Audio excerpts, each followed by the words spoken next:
The silence of that hospital room still haunts me. Weeks have passed, yet I can still feel the way the sheets clung to my skin, the antiseptic smell that never left the air, and the weight of absence pressing down on me.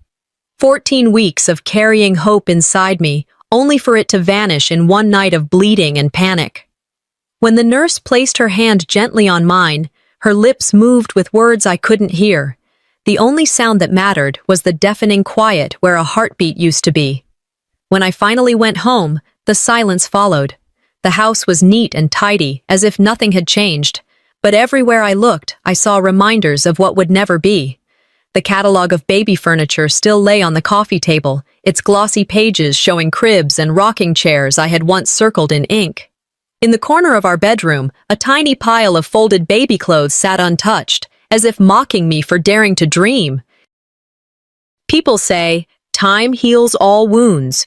I remember staring at those words on a sympathy card and thinking, no, time doesn't heal. Time just covers wounds with dust until you cough from the weight of it. I wasn't only grieving a child, I was grieving the way everyone else wanted to move on, as though nothing had happened. I was grieving the silence of those who didn't know what to say, and the hollow words of those who thought platitudes could erase pain. It wasn't just the loss itself. It was the loneliness that followed. The way sorrow seemed to sit across the dinner table with me while everyone else chatted about the weather. A week after the funeral service, Orville, my father-in-law, came by. He brought over a box of donuts from the corner shop, the kind glazed with sugar that always stuck to your fingers. He set them on the counter, cleared his throat, and tried to look me in the eye. "You're still young, Artis," he said firmly, almost like he was lecturing me. "You'll have another chance. These things happen." I nodded politely, but inside, the words carved deeper than he realized. To him, my loss was a hiccup, a moment to sweep aside with promises of next time. He didn't mean to be cruel, I told myself, but cruelty doesn't always wear sharp teeth. Sometimes it comes dressed as comfort. Later, when Harlan walked in from work, Orville clapped him on the back. "God gives and God takes. You just keep your chin up," he added, his voice steady, certain. I wanted to scream. Easy for him to say. He had children, grandchildren, a whole line of legacy to point at proudly. I sat quietly, listening to the hum of the refrigerator, pretending his words didn't reduce my daughter to a lesson in endurance. That night, I thought about how often in our culture, strength is measured by how quickly you stand back up, not by how deeply you loved and how long you mourn. The older generation calls it moving on. But to me, moving on felt like erasure. And every time someone told me I was young, that I could try again, it sounded like they were saying my baby didn't matter, that she was just a failed attempt, not a life worth remembering. I remember watching Orville leave, his shoes crunching across the gravel driveway, and feeling smaller than ever. I wasn't angry at him alone. I was angry at the way everyone wanted to fold my pain neatly and tuck it away, like one of those baby clothes in the drawer. My grief had no room in their conversations, no place at the table. As Independence Day drew closer, the family decided to hold the annual barbecue. It was tradition in Columbus, something they never skipped. Flags lined the porches, neighbors prepared fireworks, and grocery stores filled their aisles with red, white, and blue paper plates. The thought of standing in the yard, pretending to celebrate freedom while I felt imprisoned in sorrow, made my stomach twist. I tried to tell Harlan I didn't want to go. We were in the kitchen, the smell of his beer mixing with the faint scent of detergent from the laundry. He leaned against the counter, arms crossed, expression tired, but insistent. "It'll do you good, Artis," he said. "You've been cooped up in this house. Just smile, have a burger, talk to people. It'll help." I shook my head. "I'm not ready. They don't want to talk about this. They just want me to pretend." He sighed, rubbing his forehead. "That's how families get through things. You don't have to bring it up. Just blend in." Blend in. As though I hadn't already faded into the wallpaper of my own marriage. In the Midwest, gatherings are about appearances, everyone laughing, telling stories, grilling hot dogs under the stars. Pain is kept private, hidden behind closed doors. Small talk about sports and weather acts as a bandage over the bleeding parts no one wants to acknowledge. I stood at the window that night, watching neighbors light sparklers with their children. Their laughter drifted through the air, sharp against my own silence. I wondered if they knew how easy it was for them, how fragile joy feels when you've held it only to lose it. The morning of the barbecue, I debated staying home, locking the door, and letting them all talk about me behind my back. I could imagine Valora's smug expression, the way she'd whisper that I was too fragile to handle being around family. But if I showed up, I'd be forced to smile, to stand there while everyone looked at me like a porcelain doll that had already cracked. My heart felt like it was splitting in two directions. Go, and I'd be humiliated. Stay, and I'd be labeled weak. It was a choice between two kinds of erasure. I remembered something Elie Wiesel once said. What hurts the victim most is not the cruelty of the oppressor, but the silence of the bystander. That line echoed in my chest as I sat at the edge of my bed, holding the little shoes I'd bought weeks before. I realized I had been waiting for someone to defend me, to speak for me, but maybe I would have to speak in a way they wouldn't expect. As I looked at myself in the mirror, my face pale but my eyes sharper than I'd seen in weeks, I felt something stir. Grief hadn't vanished, it never would, but under it, something steadier pulsed, resolve. I told myself, they think silence means surrender. But my silence will not be weakness, it will be my strength.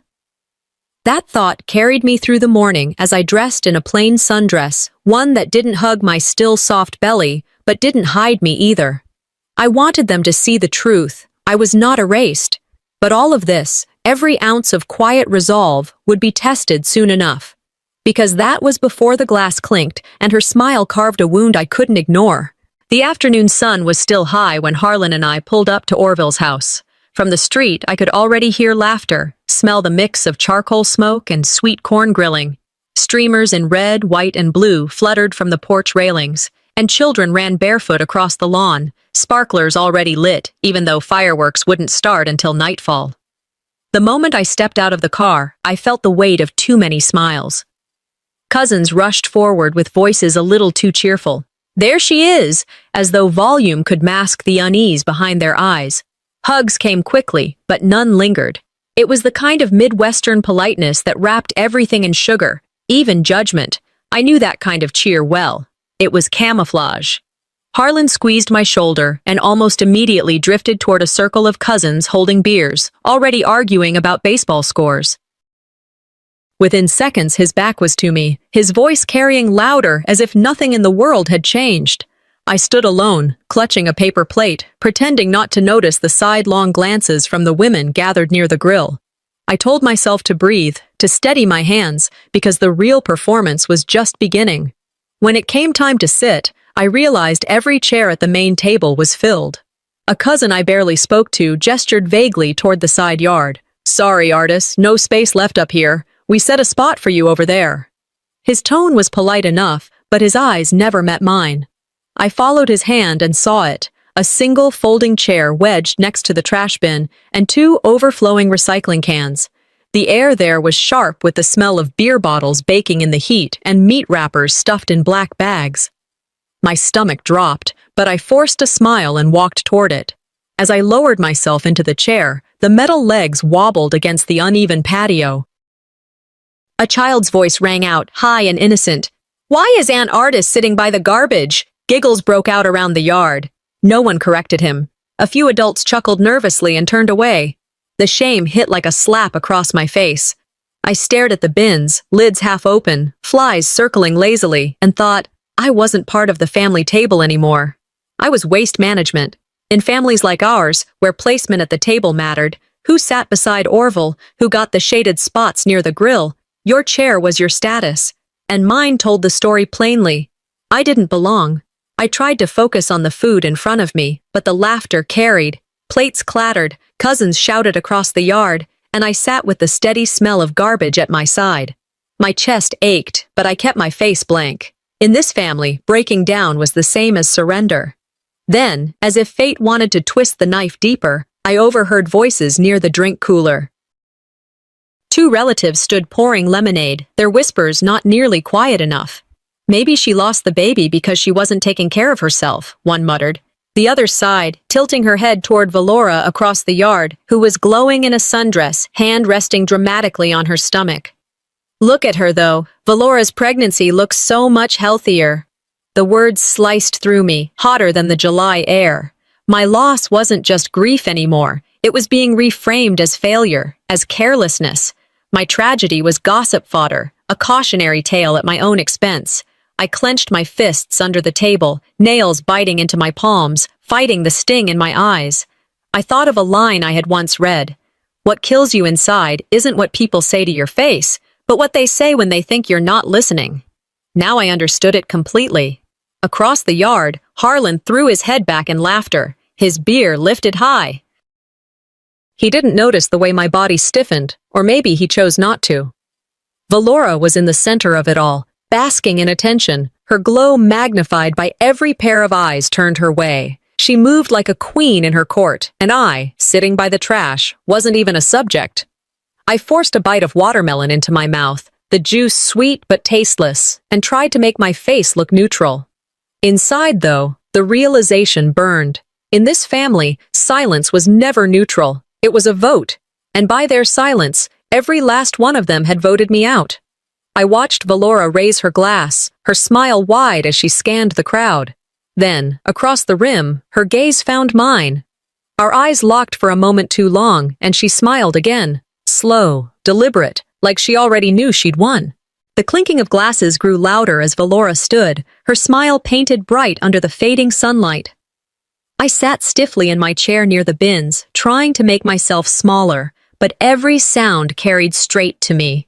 The cousins laughed as though we were at any ordinary family gathering, their chatter rising above the faint hum of cicadas in the trees.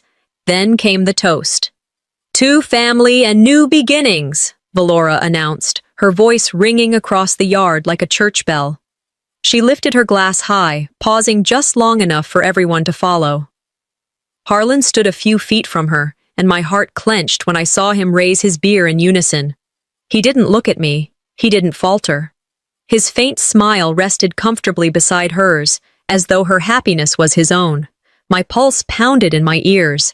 I waited for him to catch my eye, to acknowledge me even for a moment, but he never did. Loyalty in marriage means standing beside each other when the world turns cruel. Yet in that moment, his silence was louder than Valora's voice. He didn't have to say a word. His collusion was clear in the simple lift of a glass. Watching them, I realized I wasn't his partner anymore. I was an outsider, observing my husband celebrate with the woman who had sliced me open with words. The laughter swelled, glasses tapped, and conversations resumed. I sank deeper into my seat, the weight of betrayal pressing against my chest. Every time I shifted to adjust myself, the old folding chair beneath me creaked sharply. The sound drew attention like a squeaky hinge in a silent room. I froze, but the noise repeated when I leaned forward for my plate. This time, a child's voice, Elric, shouted gleefully, "Auntie's chair sounds like it's about to break!" A ripple of chuckles followed, polite but unmistakable. No one hushed him. No one redirected his words. My cheeks burned, though I forced my lips into a stiff smile. Inside, I wanted to vanish. The chair wasn't just furniture. It had become a symbol, fragile, unstable, ready to collapse under me. And maybe that was exactly how they saw me, a cracked structure not worth repairing. In American families, where you sit often reveals your standing. Tonight, I sat in a seat that screamed I no longer belonged. I folded my napkin carefully, pretending to wipe my hands just to keep them from shaking. My thoughts whispered, "They set me in a chair meant to fail. They've already decided my worth." From the cooler nearby, hushed voices drifted over the clamor. I recognized two relatives, speaking low, but not low enough. "Valora just glows," one said, pouring a drink. The other's reply hit harder. "Artis looks drained. Maybe that's why she couldn't carry the baby." The words pierced through me, sharper than Valora's toast. My grief had transformed into gossip, my tragedy reduced to whispered theories of failure. Their comparison was cruel in its simplicity, her light against my shadows. I stared down at my plate, the food untouched, my stomach twisting. My hands clenched tight in my lap, fingernails pressing into my skin. "Don't cry," I ordered myself. "Not here, not in front of them." Robert Louis Stevenson once wrote, "The cruelest lies are often told in silence." I understood that truth as I sat in the yard, listening to my family validate cruelty by their lack of defense. The betrayal wasn't just Valora's anymore. It was Harlan's refusal to speak, Orville's silence, the murmured agreements around me. None of them had lifted a hand, a word, or even a glance to protect me. My pain was not just accidental. It was sharpened deliberately, honed by Valora's performance, and reinforced by the family's refusal to see. I breathed slowly, replaying each humiliation like pages in a book. The seat by the trash, the creaking chair mocked by children, the whispers cutting into my identity, the toast lifted by my own husband beside her. Each scene settled into my mind, not as wounds but as records, evidence written on my soul. And then, in the pit of all that pain, something else stirred. It was no longer just sorrow. It was resolve, faint but undeniable. They thought I was too broken to resist, too consumed by loss to stand. They mistook my silence for surrender. But I knew better. Silence can wound, yes, but silence can also sharpen. I lifted my gaze across the yard. Harlan threw his head back and laughed at something Valora said. She leaned toward him, her smile triumphant. And as Harlan laughed with her, I promised myself, my silence wouldn't last forever. The air had shifted. It was still the same backyard, string lights stretched across the yard, kids darting between adults, the grill sending waves of smoke into the evening sky. But the tone was different now. I felt it before she even stood. Valora pushed her chair back slowly, like she was stepping onto a stage. She lifted her wine glass high, and in that deliberate motion, the noise around us softened, the yard bending toward her as though she commanded the entire evening. The crisp ring of glass meeting silver fork carried across the space. That sound alone was enough to hush conversations, enough to draw eyes to her. I stayed seated near the bins, half-shadowed, yet when she spoke, I felt her gaze carve through the crowd until it found me. "To family and blessings," she declared, her voice warm, sweet, the kind of tone that could make strangers smile. Everyone clapped politely. Heads nodded. A cousin muttered, "Well said," before taking another sip of beer. But I heard the venom laced beneath the sugar. I knew every word wasn't just about her joy, but about my loss. Sitting there, surrounded by the smell of trash and the sound of polite applause, I whispered in my head, "Her toast isn't to life, it's to my absence. No one else saw it. Or if they did, they chose not to." She continued, her words carefully chosen to sound harmless. "Some of us are just meant to bring new life." Her smile widened, her hand resting on her stomach in an exaggerated gesture. A murmur of approval rolled through the tables. Someone even clinked a glass in support. My throat tightened. Those words weren't accidental. They were designed to pierce. She might as well have stood in front of everyone and said, "I can do what she couldn't." I searched faces around me for even a flicker of defense. Harlan shifted uncomfortably, his beer in hand, but his lips never opened. His silence pressed heavier than any insult Valora could deliver. When your own husband doesn't stand between you and cruelty, it's not just betrayal, it's abandonment disguised as neutrality. Inside, my chest burned. Outwardly, I sat still, because in this family, showing the wound only made the knives sharper. I kept my hands steady on my lap while the words replayed again and again, as if they had been etched into me. Words can sound like honey and sting like acid. Around me, guests continued smiling, choosing to pretend it was just a sweet remark. That was the cruelty of it. The laughter, the nods, the empty cheer. Their silence didn't just enable her, it crowned her. When the toast ended, glasses raised and drained, the chatter resumed.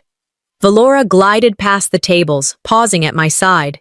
She leaned slightly, her perfume brushing against me, her lips curling into what others might think was kindness. She bent down, close enough for only me to hear. "It's all about timing, sweetie." The words were soft, delivered with syrup, but the blade underneath was unmistakable. My chest tightened so sharply I thought I might collapse. She wanted me to break in public, to shatter in front of everyone so she could stand taller in the ruins. I froze, my hands gripping the edge of my chair so hard I felt the metal bite into my skin. My face didn't move, but inside, the fury built like a storm. She straightened, smiling as though she had just offered encouragement, then walked back to the center of the yard, her glow intact. A child ran by laughing, the moment swallowed by the noise, unnoticed by others. But I carried it, private and searing. That fake sweetness infuriated me more than any direct insult ever could, because it was cloaked, hidden, calculated. She had chosen words designed to be invisible to everyone else, but deadly to me. I clenched my fists, nails digging into my palms, holding myself still. If she thought this was victory, if she thought my silence meant defeat, she hadn't yet understood what silence could hold. Maya Angelou once said, "When someone shows you who they are, believe them the first time." I had ignored the smaller cuts before, excused them as misunderstandings, told myself I was being too sensitive. But tonight, her mask slipped far enough for me to see her clearly. This wasn't petty rivalry or a careless slip of the tongue. It was a campaign, deliberate, sharpened, relentless. If I didn't draw a line, she would grind me into dust until no one remembered I had ever stood. I swallowed the anger, forced it deeper, because this wasn't the moment. Not yet. Fury, I realized, was fuel, and I would need it when the time came. Her glass sparkled in the sunlight, but all I saw was the reflection of a blade, and I knew it was aimed at me. Valora wasn't finished. The air had barely settled after her last toast when she raised her glass again, the crowd leaning in as though she had been ordained to deliver the evening's benediction. Sunlight caught the rim of her wine glass, turning it into a beacon. She basked in the attention, smiling like she owned the night. Then she said it. "At least we're expecting." The words landed like a gunshot in my chest. A ripple of polite laughter moved through the tables. A few claps even rang out, people mistaking it for a cheerful announcement rather than the blade it was. The smell of grilled meat and smoke wrapped around me, but all I could taste was bitterness. The laughter, the clinking of glasses, the easy way the crowd embraced her words, all of it pressed me further into that seat by the trash. I heard her words echo, louder than the boom of any firework waiting for the night sky. She hadn't just celebrated her pregnancy. She had announced my failure, my absence, the void she knew still hollowed me. Cruelty is never accidental. It is rehearsed. That line ran through my mind because this wasn't a slip of the tongue. This was precision, her timing perfect, her tone laced with saccharine charm that the others mistook for sweetness. But I knew. I felt every sharpened edge. I looked around the yard, desperate for someone, anyone, to push back. Surely one person would see through it, would recognize the dagger behind her toast. My eyes first found Harlan. He was standing only a few feet away, beer in hand. But he didn't look at me. He took a long sip, eyes fixed on the lawn, pretending to study the kids chasing fireflies. My chest tightened. Then Orville. His chair angled slightly away, his head bowed as if he hadn't heard. The man who always had something to say about politics, about money, about who won the county fair, suddenly had nothing to say at all. I glanced to others, cousins who had once borrowed money from me, women I'd helped with baby showers, even Darren, Valora's husband, who knew what it felt like to be humiliated. None of them looked up. Some busied themselves with paper plates, others bent down to cut meat for children. Not one word, not one gesture in my direction. It was in that silence that the truth crystallized. Silence wasn't neutrality. Silence was complicity. Every single one of them had cast their vote with their quiet, and Harlan's refusal to meet my eyes, my own husband's refusal, sealed it. Not one person stood for me, not even him. In American families, rejection doesn't always come with harsh words or slammed doors. Sometimes the cruelest rejection is when people act as if you've already been erased, as though your chair is empty even while you sit in it. My throat felt raw, though I hadn't spoken. I thought of the hospital, of that night when I lost my baby. I had lain in the bed, watching the clock tick past midnight, the room echoing with nothing but the hum of fluorescent lights. I had told myself then that the loneliness was temporary, that at least when I went home, I'd be surrounded by people who loved me. But here I was, sitting in a yard full of family, and the loneliness was sharper than ever. They've buried me twice, I thought. Once with my baby, once with their silence. A wave of anger surged through me. I gripped my glass so tightly my knuckles turned white, half afraid it would shatter in my hands. For a moment, I imagined standing, raising it high and saying what none of them wanted to hear. I pictured their faces if I spoke the truth aloud, but I stayed seated, my silence steady, because I knew something they didn't. Silence, in the right hands, could be more dangerous than words. If silence could erase me, then silence would also become my weapon. I held my breath, letting the fury settle into something denser, something I could carry. Valora laughed again, her hand resting dramatically on her stomach as the crowd cooed in admiration. Harlan leaned against the fence, sipping beer as though he were at peace. I studied them, memorizing every detail, not to torture myself, but to fuel myself. Martin Luther King Jr. once said, "The hottest place in hell is reserved for those who remain neutral in times of moral crisis." I thought of that line as I watched Harlan tip his glass, as I watched Orville nod silently, as I watched every relative avoid my gaze. Their neutrality was not innocence, it was betrayal. I made my vow right there. I would not stay erased. They might ignore me now, but this silence would not be my end. I looked down into my glass and let the thoughts settle like a stone in water. I would not leave this table the same woman who sat down. And as their glasses clinked again, I lowered mine, because I knew soon mine would shatter theirs. The sound of their laughter floated behind me as I quietly pushed my chair back. No one stopped me, no one asked where I was going. Maybe they didn't care, or maybe they assumed I was off to collect myself and return when my face looked neutral again. I walked slowly toward the side yard, away from the main table, past the string lights swaying in the humid air. Smoke from the grill clung to my dress like a fog I couldn't shake, blurring the truth they refused to see. The further I moved, the clearer the sounds became. Cicadas droning in the trees, the distant thud of someone testing fireworks early in the neighborhood, the hum of the July evening settling heavy on my shoulders. It struck me then that sometimes survival isn't about proving your strength inside the circle. It's about stepping away before the circle consumes you. I leaned against the oak tree near where our car was parked, breathing deeply, grateful for a moment of quiet. The sounds of the party dulled behind me, replaced by the steady rhythm of my own thoughts. I let my arms hang at my sides, the sting of humiliation still raw, but tempered by the calm air that finally reached me. I knew I couldn't stay in that yard forever, waiting for another blade hidden inside a toast. Something had to change. As if on cue, my phone buzzed in my pocket. I pulled it out, the glow of the screen catching my eye. A message. It was from Sanchia, my cousin. Not someone I'd ever been especially close with, but kind enough, quiet, observant. I saw what she did. "You don't deserve this. If you need me, I'm here." I stared at the words, my throat tightening. For the first time that day, a flicker of relief stirred inside me. Maybe I wasn't completely alone. Maybe someone had noticed the way Valora's sweetness came wrapped in poison. But with relief came suspicion. Family support often carried strings, and in this family, siding with me meant standing against the entire house. Still, I typed back, my fingers trembling. "Thank you. I can't do this much longer." Her reply came quickly. "You won't have to. Trust yourself. They'll see soon."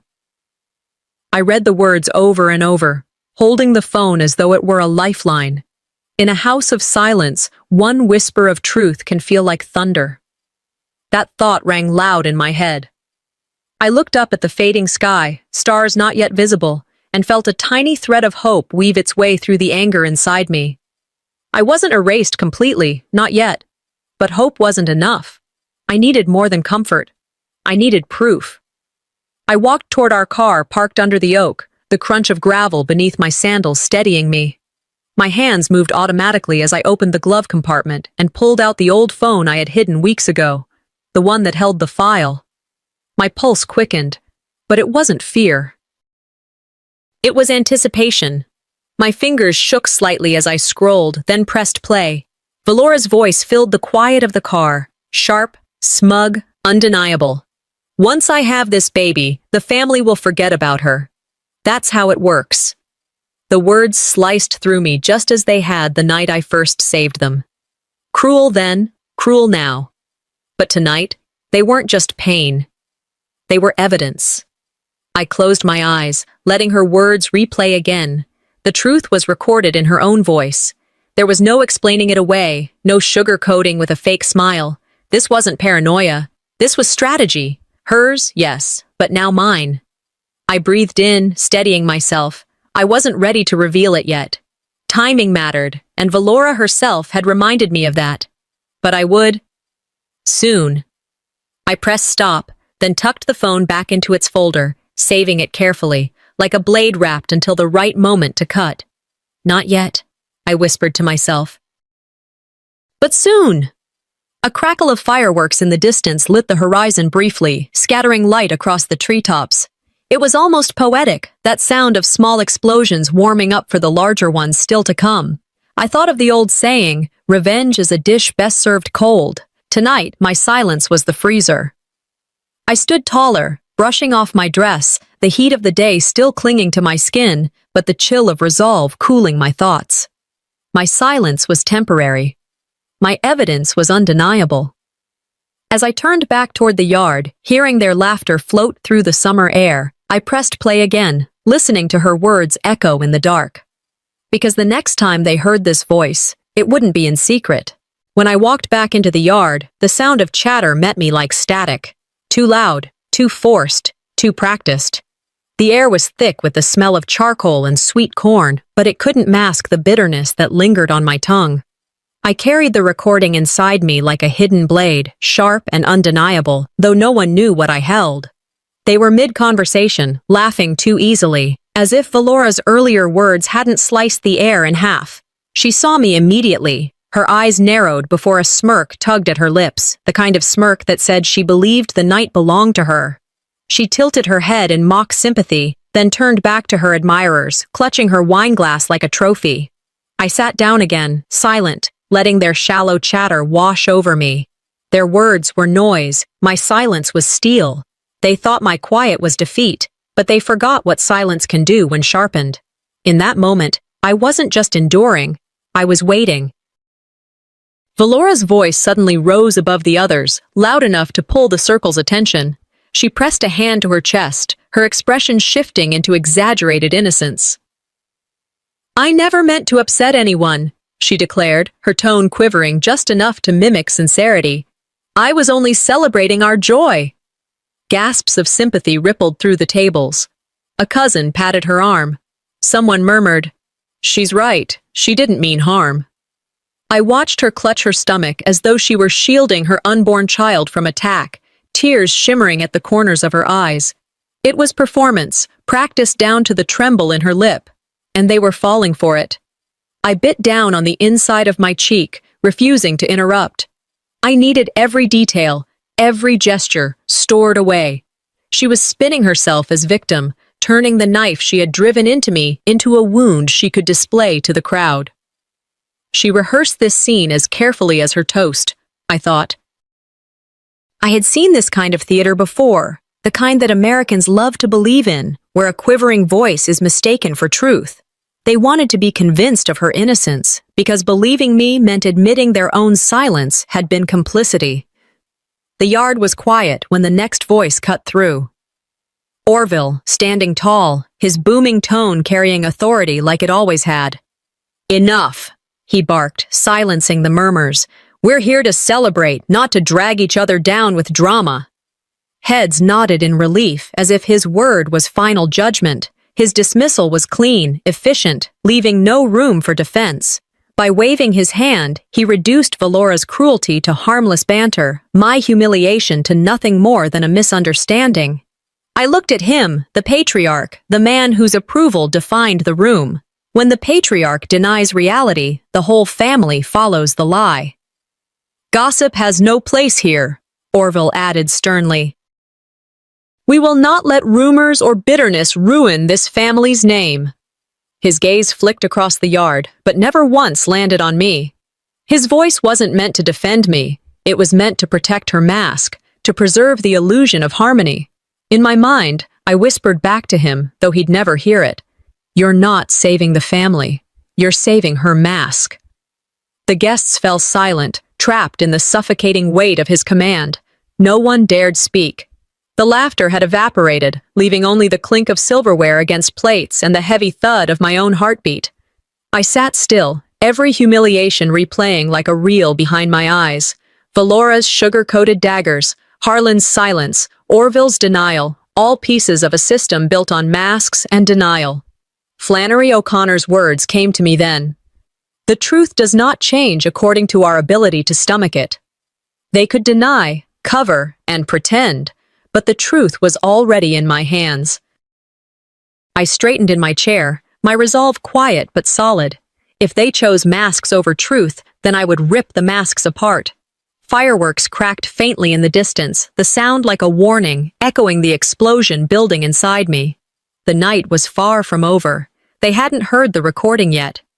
Valora thought her tears had fooled them, and Orville thought his word was law, but neither of them had heard the recording yet. I rose slowly from my chair, the one by the trash where they had exiled me earlier. The laughter and conversation blurred together into a single hum, but I felt every eye turn when I stood. My phone rested in my hand, my thumb steady despite the storm building inside me. "If words mean nothing," I said evenly, my voice carrying farther than I thought it would, "maybe voices will." I pressed play. The yard fell silent at once. The laughter cut short. The scraping of forks against plates stopped. Even the smoke from the grill seemed to hang still in the air, as though the whole world held its breath. And then her voice came through, sharp and dripping with the cruelty she wrapped in smiles. "Valora, once I have this baby, the family will forget about her. That's how it works." The sound carried across the tables, past the cousins, through the clusters of neighbors who had dropped by, past the children who froze mid-step. I didn't need to say a word. Her voice did the damage for me. For the first time all night, they heard her truth, not mine, not my grief, not my accusations, hers. In American families, people talk about receipts. They say evidence ends denial. Here, I had it. There was no explaining away a recording. Gasps rippled across the tables. A cousin whispered, "Oh my God." Another set down her fork with a clatter. Valora's eyes widened. She shook her head quickly, rising halfway to her feet. "That's not what I meant," she stammered. "It's taken out of context." But the recording didn't stop. It played on, her voice cutting deeper than any knife she could hide behind a smile. "You can't argue with a voice that betrays itself," I thought, standing still, letting them all take it in. The betrayal was undeniable now. A murmur rolled through the guests. Some stared openly at Valora, others at me. Darren, her husband, stiffened in his chair, his jaw tightening. Orville looked stricken but said nothing, and then, before anyone could recover, the second revelation came. Valora's voice again, lower this time, almost conspiratorial.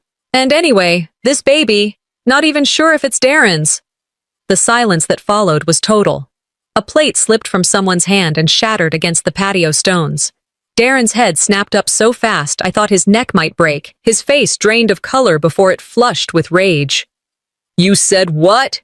he barked, his voice louder than the fireworks starting in the distance.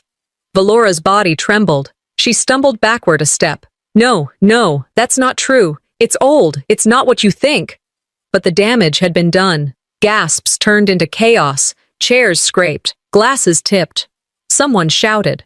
The crowd no longer knew where to look. At me, at her, at Darren, who had stood, fists clenched, his entire world upended in a single recording. Valora's own words had shattered her mask. Her toast had splintered into fragments, her glass into shards, and now all she had left was silence. I sat down, calm in the storm I had unleashed. Her toast shattered, her glass splintered, and all she had left was silence, I told myself, a reminder that this wasn't my weapon. It was hers turned against her. Family honor in the Midwest is currency. Reputation is power. Infidelity, betrayal. These things spread like wildfire, and she had lit the match with her own mouth. The yard erupted fully now. Darren stormed away, shoving his chair back so hard it toppled. Orville shouted, demanding order, his voice cracking for the first time I could remember. Aunts and cousins spoke over each other, demanding answers, demanding clarity, demanding lies to smooth over the jagged truth. Children were pulled aside, some crying, others confused, as the adults' fury filled the air. The scent of smoke from the grill mixed with the acrid sharpness of spilled wine and broken glass. I stayed seated, my phone resting quietly in my hand. My pulse was steady. My voice was steady. Because I didn't raise it at all. I didn't need to. Her own words had burned her alive. Overhead, fireworks finally exploded, red and gold sparking against the night sky. The echoes blended with the shouting below, the chaos around me perfectly mirrored by the chaos above. I watched her hand tremble as her glass slipped from her grip, tumbling to the patio, shattering into glittering fragments that caught the glow of the fireworks. And as her glass slipped from her hand, crashing to the patio, I knew the night had only just begun. The recording ended, and for the first time since Valora's voice had filled the yard, there was complete silence. It was the kind of silence that pressed into the skin, heavier than words, more damning than accusations. Fireworks cracked in the distance, their brief glow casting jagged shadows across the patio. But no one moved. No one spoke. It was a child's voice that finally broke the stillness. Cyrus, Valora's 10-year-old son, looked up at his mother with wide, honest eyes. "Mom?" he asked, his voice so clear it cut through the air. "Is that your voice?" The innocence of the question pierced deeper than anything an adult could have thrown at her. Valora froze, her hand tightening around the stem of her glass. Her lips parted, but no sound came. Her face drained of color, then flushed, caught between denial and collapse. I thought to myself, children don't play politics. Their questions pierce through every lie. The guests shifted uncomfortably. A murmur rose among them. One woman whispered, "He's right. It's her voice." A man added, "There's no mistaking it." The weight of the truth was undeniable now. No excuse could rewrite what everyone had just heard. Valora tried to smile, but it trembled at the corners, her mask slipping. Her son's question had undone her in a way none of us could. She reached for him, but Cyrus pulled back, confusion clouding his young face. The moment stretched, fragile and raw, until it shattered with the sound of breaking glass. Darren, Valora's husband, stood abruptly, his chair scraping the stone patio. He slammed his wineglass down so hard it exploded across the table, shards scattering, red wine spraying across the white tablecloth like blood. Gasps erupted. Some guests jumped back, others cried out. Darren's face was twisted with fury. "So it's true?" he demanded, his voice breaking as he pointed at her. "All of it?" Valora scrambled to her feet, shaking her head wildly. "No, please, it's twisted. It's not what it sounds like." He cut her off with a roar. "Don't you dare lie to me now!" The crowd fell into stunned silence again. A cousin muttered, "Lord have mercy," while another tried to calm Darren, placing a hand on his shoulder only to be shrugged off violently. I stayed still, watching as the unraveling I had anticipated finally took its shape. Sometimes you don't need to strike the match. You only need to reveal where the fuel lies. Darren's breathing was ragged. He reached into his pocket and pulled out his car keys. The sound of them hitting the table was sharp, final, like a gavel sealing a judgment. "I'm done," he said through clenched teeth.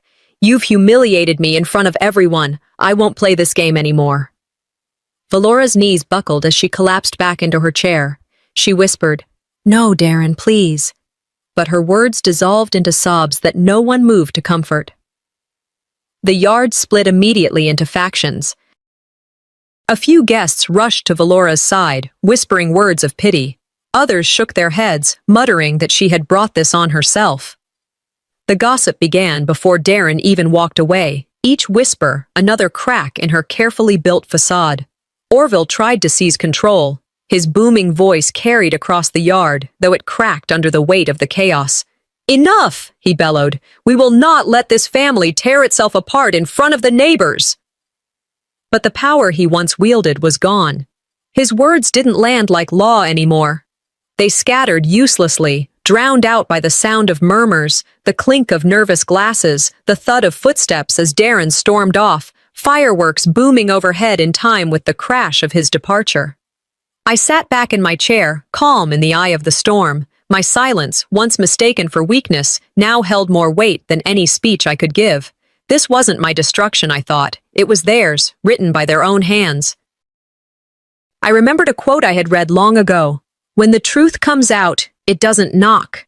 It breaks the door. Tonight, Valora's own voice had broken the door wide open. She sobbed into her hands, shoulders shaking. Orville tried again to raise his voice, but no one was listening anymore. Guests began to scatter, hushed whispers trailing them as they left the yard. Some shook their heads, some avoided my eyes, but none of them dared approach me. I rose slowly, stepping back toward the edge of the yard. No one followed. I didn't need to speak. My silence was the only statement I needed now. And as the fireworks painted the sky red, I realized this family's show had only just begun to burn. The yard was still vibrating from Darren's exit, his footsteps pounding down the driveway like drums of war. Valora sat collapsed in her chair, sobs shaking her shoulders, her friends torn between comforting her and keeping their distance from the spectacle. Fireworks cracked louder overhead, but the light did little to disguise the darkness that had swallowed the family. Orville stood, red-faced, his chest heaving as if the weight of decades of patriarchal control could somehow restore order. Enough, he barked, voice booming across the chaos. His words once carried finality. Tonight they rang hollow. In his fury, he turned toward the grill. With one sharp motion, he slammed the lid down. The metal clattered, the shock rattling through the yard. A tray of ribs balanced at the side slipped and toppled, grease spilling into the open flames. The fire roared up instantly, sparks shooting into the air, embers scattering across the patio. Guests screamed, leaping back as smoke billowed. A child cried out, pulled swiftly into his mother's arms. Someone shouted for water. In the chaos, I simply stood, watching the flames lick higher, hotter, fed by the grease hidden beneath. It was a mirror of what I had witnessed all night, secrets building until the smallest blow ignited them into an inferno. The house of lies burns first in the backyard, I thought, the words cold and certain. Americans love to talk about barbecues as symbols of family togetherness, of laughter and unity under summer skies. But tonight, this feast had become a funeral pyre. Shouts filled the yard as Valora stumbled toward Darren's abandoned chair, begging him to come back, though he was long gone. Orville cursed at the flames, demanding someone fix what could not be undone. Cousins bickered, accusing one another of gossip, of siding with the wrong person. And then, suddenly, the noise ebbed. The fire hissed as someone doused it with a pitcher of water. Smoke rolled across the patio, heavy and acrid. Wine glasses lay overturned, half-empty plates congealing in the heat, broken glass from Darren's earlier outburst glittering on the stone. The arguing voices faltered. The silence fell heavy. Not peace, defeat. No one looked at me. Every eye avoided mine, though their silence admitted everything. Mahatma Gandhi once said, "Silence becomes cowardice when occasion demands speaking out." I saw cowardice all around me, painted across their bowed heads and clenched jaws. Their neutrality had been betrayal. Their silence now was confession. I leaned back in my chair, watching. Valora hunched forward, her sobs muffled in her palms. Orville paced like a caged animal, barking half commands no one obeyed. Aunts whispered about leaving early, whispering to their children to collect their things. Neighbors began to slip toward the gate, not wanting to be part of the scandal any longer. Harlan sat slumped by the fence, beer still in hand. He wouldn't meet my eyes. He sipped what was left as though alcohol could drown his shame, though I knew it wouldn't. His silence had spoken louder than any accusation. They thought they buried me in silence. Now silence buries them. Smoke drifted upward, swirling into the night sky, merging with the glitter of fireworks bursting above. Fire below, fire above. The yard was trapped between destruction and celebration, truth and denial. I hadn't raised my voice once, I hadn't cursed or screamed. Yet my silence, and the proof I carried, had dismantled them more effectively than any speech. I felt no joy in the ruin, only the sharp ache of vindication. In the ashes of their feast, I finally found the truth's seat at the table. It wasn't the seat by the trash where they had placed me. It was this, the knowledge that their empire of politeness, their kingdom of denial, had collapsed under its own weight. Valora wept. Orville begged for composure. Harlan drank his shame, and the rest scattered. And me? I sat calm amid the ashes, a witness to their undoing. And as the fire died down, so did their laughter, gone for good. 2 weeks passed since that night, but the echoes hadn't faded. Columbus moved at its usual pace, lawns trimmed, mailboxes decorated with flags that still lingered after the 4th. But behind every polite smile, I could feel it, the whisper of what had happened in Orville's backyard. When I returned to work at the elementary school, colleagues asked how my holiday had been. I said, "Quiet." They nodded, and though no one pressed further, I caught their glances when they thought I wasn't looking. At the grocery store, I heard 2 women in the next aisle. "Did you hear about the barbecue?" one murmured. "Whole family in shambles." Their voices softened when I walked by, but the story had already left the yard and found a life of its own. Small-town scandal never dies. It simmers. At home, life with Harlan had turned into a silent truce. We shared the same house but not the same world. He watched TV in the den. I read alone in the bedroom. We exchanged logistics. "Did you pay the bill?" "There's leftovers in the fridge." But the words carried no intimacy. Sometimes normal looks the same on the outside, but inside everything has already burned down. That was our house. 4 walls still standing, love long since turned to ash. One humid afternoon, I drove past Valora's street on my way back from the library. The sight caught me off guard. Boxes were stacked on the curb, some taped clumsily, others spilling with clothes and framed photos. Valora was there, dragging another box to the pile. She wore sweatpants and an old t-shirt, her hair limp, her face pale. Her husband was nowhere to be seen, though the front door was cracked just enough to show he was inside. He didn't help. He didn't even step out. Neighbors lined their porches, pretending to water plants or fetch mail, but their eyes never left her. I slowed the car, unable to look away. She looked smaller that day, not from weight loss, but from shame. The glow she had carried at the barbecue, the triumphant tilt of her chin, was gone. In its place was a woman diminished, folding her pride into cardboard boxes for the whole street to see. I didn't feel triumph, only a heavy acknowledgement of truth. The sight was enough, no words needed. Boxes became her confession. Elbert Hubbard once said, "We are punished by our sins, not for them." That line circled in my mind as I watched Valora struggle with the weight of her belongings. Her downfall hadn't been my doing. She had scripted her own collapse, her lies feeding the fire until it consumed her. Neighbors exchanged whispers. One elderly man waved at me knowingly as I drove past, his nod carrying quiet recognition. They had heard her voice too. Vindication doesn't always roar.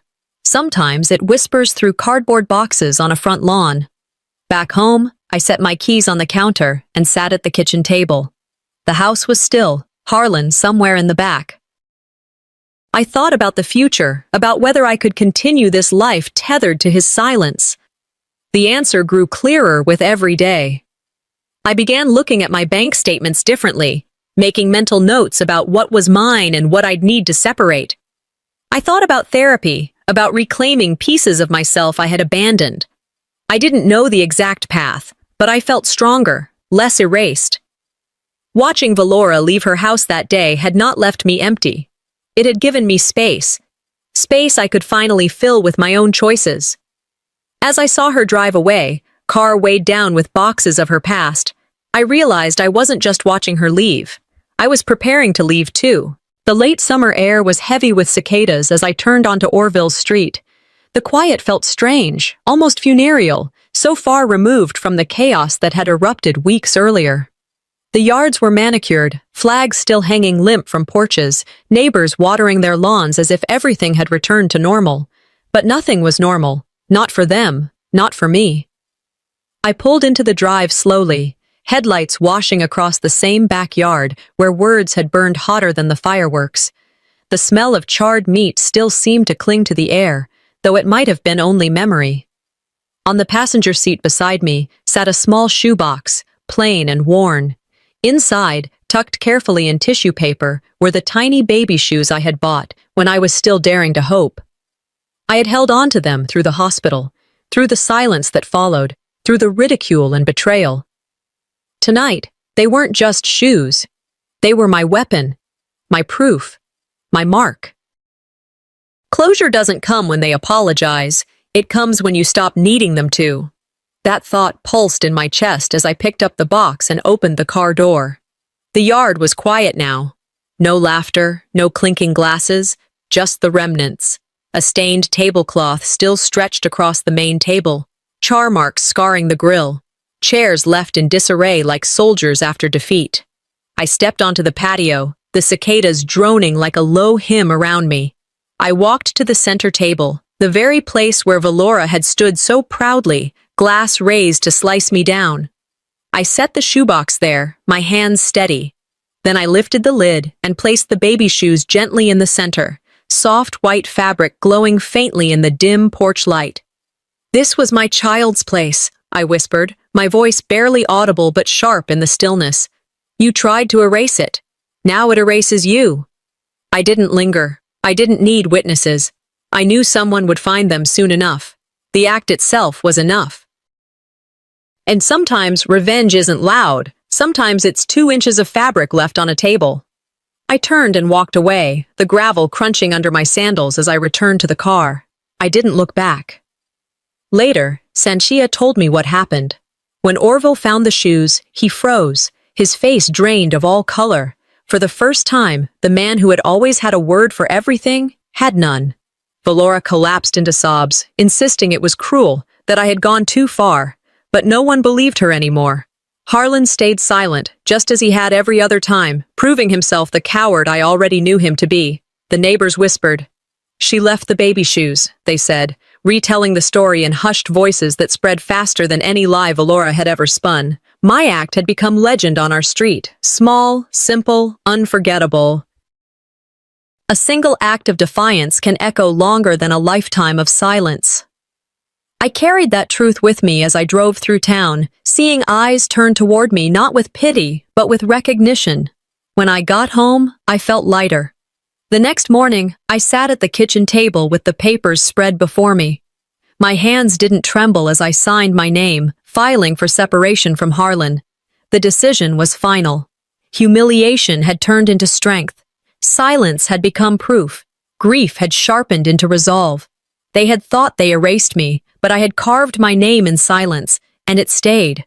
As I shut the door behind me that night, the echoes of the cicadas still humming in the air, I realized something profound. I wasn't leaving them. I was finally arriving at myself.